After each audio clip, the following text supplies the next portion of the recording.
Hi there. So now we can start talking about implementation.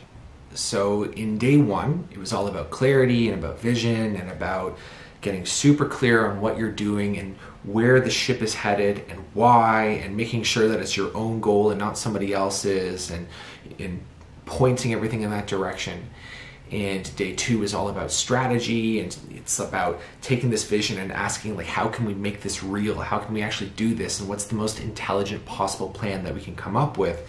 And can we put it into a structure so that we know exactly what we're doing? And so now we can talk about implementation. That's what day three is all about. Implementation, and really this is where the rubber hits the road. This is where we start actually making this into a real thing. This is where the imagination actually becomes reality.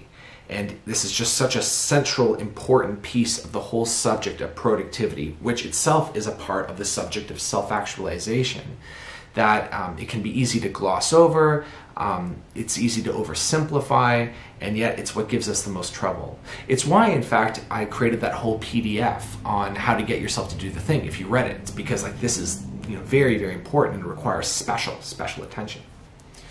So I have 3 points that I want to share with you that will help orient you properly towards implementation, where if you were to consider these frames and come at implementation from these frames, it will just vastly increase your likelihood of success, and you'll just see it from a much more neutral and intelligent standpoint, and it will allow you to move forward in ways that might not have been possible up until now. And I mean, these are really hard won. I've only been able to articulate these after just a lot of coaching and a lot of sessions. So I'm very pleased to be able to share them with you now. So the first one is this. So if not now, then never. That's the name of this. And it goes like this. It's like, whenever we have an assignment or a due date or something that we have to complete for somebody else, like say if it's a teacher or a boss or employer or something, what we'll do is, typically, almost all of us, is that we won't do it until we have to do it. So we'll keep delaying and delaying and delaying, putting it off until, like, oh my God, wow, if I don't do this now, it's not going to get done. And then we shift from gear 1 into gear 4, and it's like, oh my God, I have to do all this work. And it's a frenzy, and we're drinking coffee and just like abusing ourselves in order to get this thing done. And we hate it, and it's terrible, but eventually it does get done. And so that's how we go about a lot of stuff. But the problem with what we're doing here, which is generally our own growth, and so we're not held accountable to anybody else. And when we're talking about habits, health habits, diet, starting your own business, developing some kind of skill or meditation habit, whatever it is, we're doing it for ourselves. And therefore, unless we figure out this implementation piece, we run the risk of just letting our whole lifetime just go by without ever grappling with this, because there's no actual sense of have to. There's no one or nothing telling us that we have to do this. And so we need to figure out how to create that sense of have to for ourselves. Otherwise, again, we won't. We'll just end up at the end of our lives not having done it, and we'll be like, heck, we'll be really upset and disappointed, and we really want to avoid that. So here's what we do then. So the way to counteract that is to really look at the habit that we're putting in place. Say we're talking about getting up on time. You want to be a person that wakes up on time to get their work done or whatever it is. You want to get your sleep schedule in order. When it comes time to wake up, you're going to want to start talking yourself out of it. And you'll justify talking yourself out of it by saying that you can just do it tomorrow.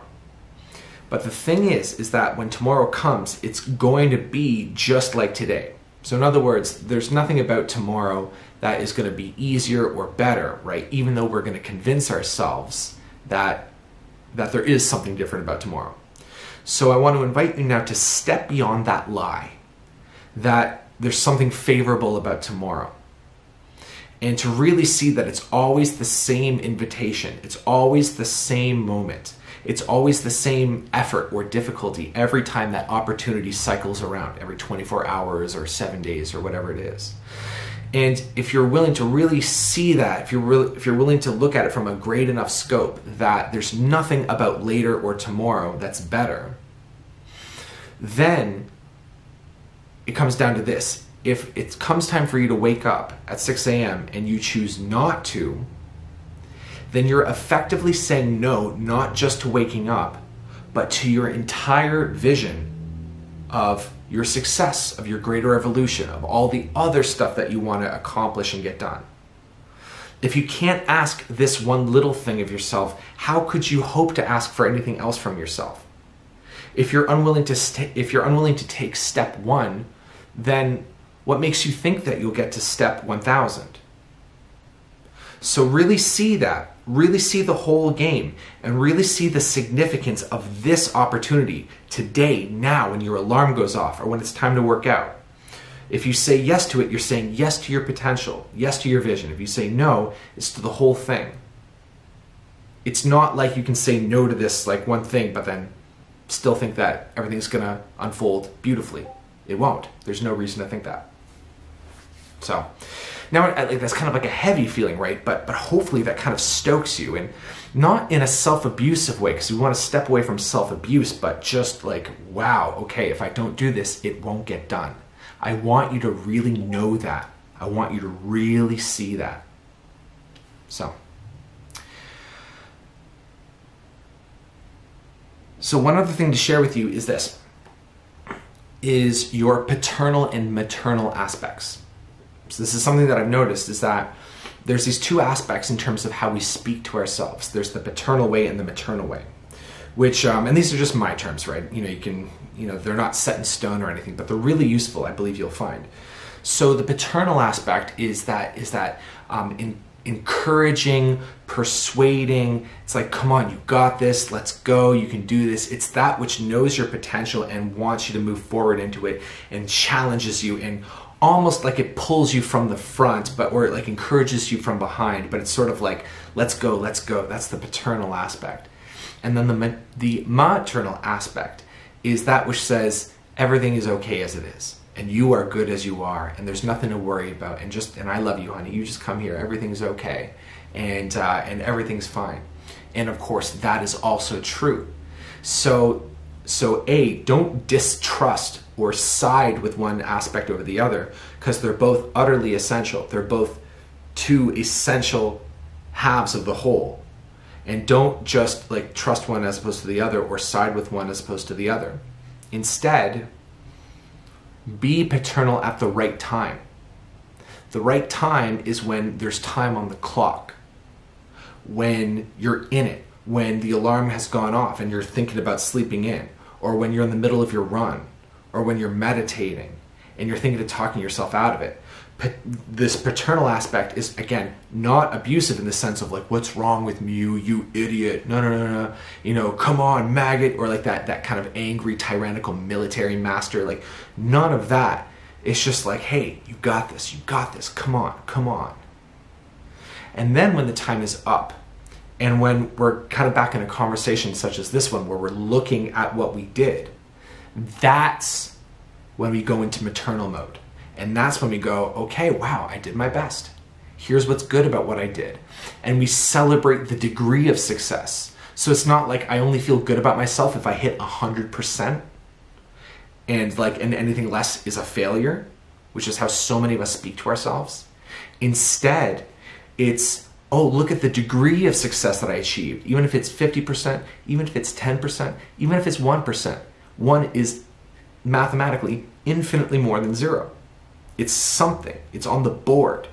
And it's something that can be improved upon. It's something that can be increased. So we celebrate any degree of victory when we're in maternal mode. Then we encourage ourselves and let that encouragement be valid and real. You can't overdo this kind of thing. You can't be overly encouraging to yourself and overly validating to yourself. I suggest you lay it on thick.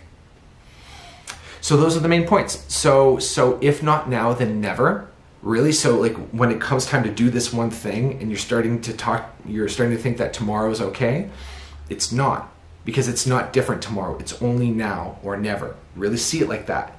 If you're saying yes, you're saying yes to the whole thing. And if you're saying no to the whole thing. And then be paternal when it's time to act, and maternal when that time is over. And if you orient yourself in these two ways, you'll see implementation becomes much more clear and much more sustainable. That's all.